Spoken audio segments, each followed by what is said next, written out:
Good Morning Business, French Tech. Il est 13h48 à Hong Kong, mais rassurez-vous, il est toujours 6h48. Vous n'êtes pas en retard pour partir au travail, mais nous sommes en direct avec Fanny Moisan, présidente et cofondatrice de Vestiaire Collective. Bonjour Fanny Moisan. On a beaucoup de choses à célébrer avec vous ce matin. D'abord, l'entrée à votre capitale de Kering et François-Henri Pinault, et le fait qu'avec cette entrée, je ne vais pas révéler de secret, mais vous êtes sans doute la 11e licorne française, c'est-à-dire que vous valez plus d'1 milliard d'euros ou de dollars. Fanny Moisan, je ne me trompe pas ? C'est ça, exactement. Kering, c'est 5% dans l'entrée dans le capital. Pourquoi vous avez accepté d'avoir un actionnaire aussi puissant dans votre belle French Tech qu'on suit depuis de nombreuses années? Je rappelle que Vestiaire Collective, c'est la vente d'occasion de vêtements de luxe. Exactement. Et pourquoi Kering? Premièrement, je pense que ce qui est important de rajouter ici, c'est qu'on partage les mêmes valeurs. Je pense que c'est un groupe qui a eu à cœur de vraiment aller très loin dans le développement durable et qui fait des efforts incroyables pour cette industrie. Et on partage cette valeur intensément. Ça, c'est le premier élément. Le deuxième élément, c'est que ça apporte une crédibilité incroyable à Vestiaire Collective, qui a tout juste 11 ans et qui devient un acteur vraiment à la table de cette industrie. Et enfin, Kering et Vestiaire, c'est quoi? C'est une vraie volonté d'innover.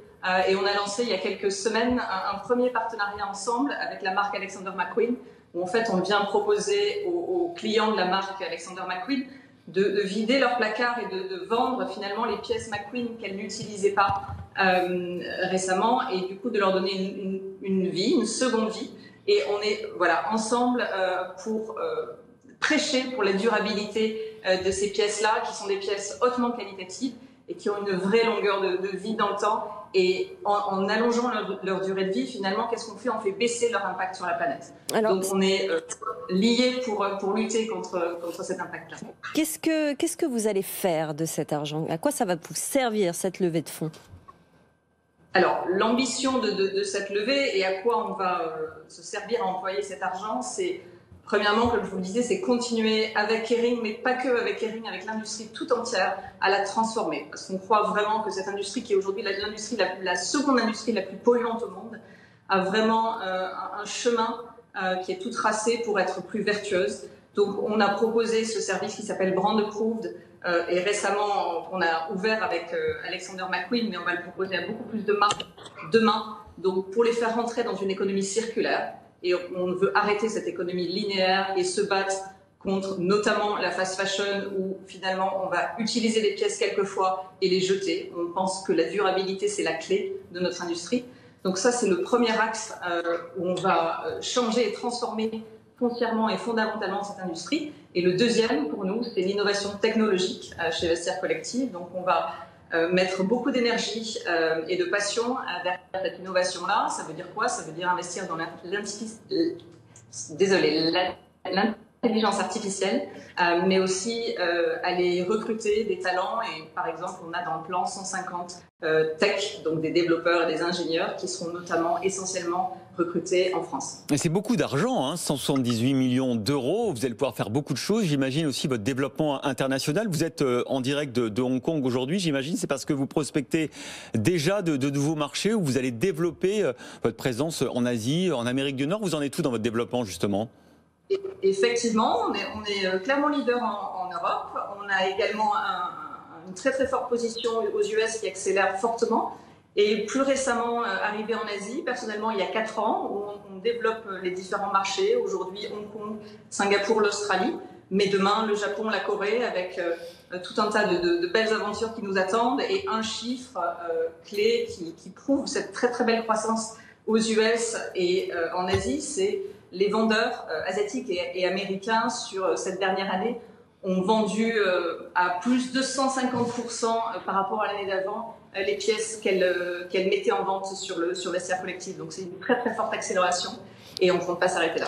Pour autant, moi j'ai une question. Je trouve que Vestiaire Collective est extrêmement intéressant pour l'acheteur. Ça a rendu les pièces de luxe accessibles finalement ces dernières années aux acheteurs du monde entier d'après Vestiaire Collective. Mais C'est moins intéressant pour les vendeurs. Je m'explique, il y a énormément maintenant de sites et d'entreprises qui se mettent à la seconde main. Et votre commission est extrêmement importante encore, malgré cette concurrence qui grandit de jour en jour. Expliquez-nous en quoi c'est important de la garder, cette commission. Elle est de quoi aujourd'hui? 25-30% sur les achats? Sur la vente d'un produit? La commission est en moyenne de 20% sur Vestiaire, mais pour répondre à votre question, Sandra, j'aurais 2 éléments. Le premier, c'est la confiance.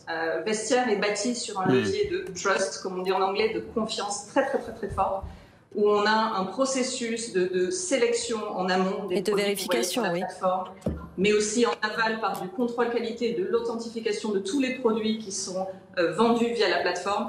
Et ça n'a pas de prix, c'est une valeur inestimable quand aujourd'hui vous investissez dans une pièce de luxe d'occasion. La dernière chose dont vous avez envie, c'est d'être fooled, comme on dit en anglais. Je suis désolée. Oui, volé. Oui, volé, oui, trompé, oui. D'être trompé. Donc ça, c'est vraiment le premier levier. La confiance, c'est la base de Vestiaire. Et le second levier, c'est vraiment notre communauté. On a une communauté aujourd'hui de 11 millions de passionnés de mode qui fait quoi? Qui amène sur cette plateforme un inventaire de plus de 3 millions de pièces aujourd'hui, qui est extrêmement qualitatif.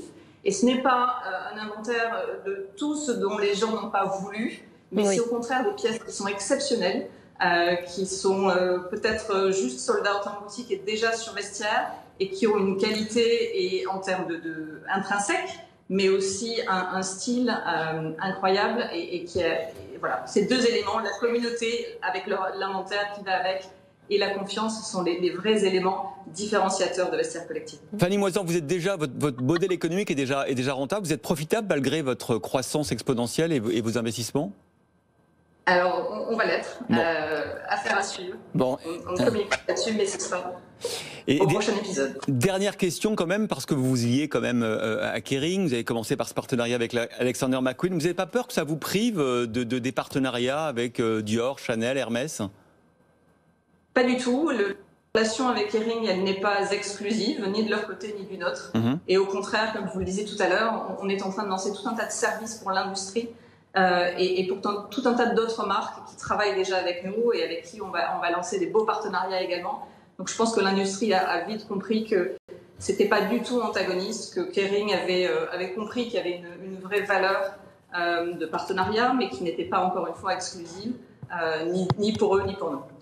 Eh bien écoutez, merci beaucoup Fanny Moisan, présidente, cofondatrice de Vestiaire Collective, d'avoir été en direct avec nous depuis Hong Kong pour célébrer cette levée de fonds de 78 millions d'euros et votre entrée dans le club très fermé des licornes françaises. Bravo pour ce business model et pour cette belle aventure entrepreneuriale, Fanny Moisan.